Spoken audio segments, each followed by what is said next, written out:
Bem-vindo, meus caros espectadores, a uma quinta de química.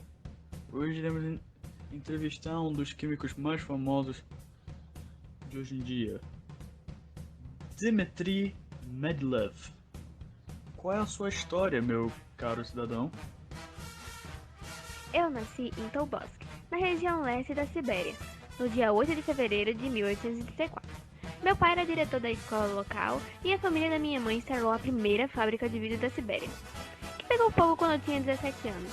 Devido a isso, me mudei para São Petersburgo, onde aprendi russo e me especializei em matemática, física, literatura e línguas estrangeiras. Em 1855, me formei como professor e em 1857 me graduei em Química.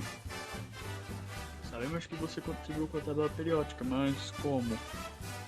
Em 1869, após estudar os diversos dados químicos, eu passei a delinear a tabela dos elementos. Conheciam-se naquela época 63 elementos químicos, que apresentavam propriedades físicas diferentes.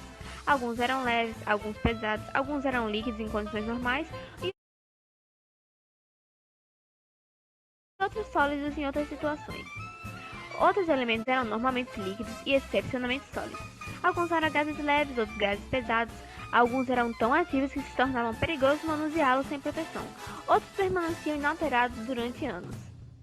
Eu estava em busca de um sistema que relacionasse harmoniosamente os elementos entre si, dispôs todos eles segundo a ordem crescente dos pesos atômicos, começando pelo hidrogênio e terminando pelo urânio. E assim, descobri que dispondo os elementos em 7 grupos segundo as suas propriedades físicas e químicas, surgia uma notável ordem.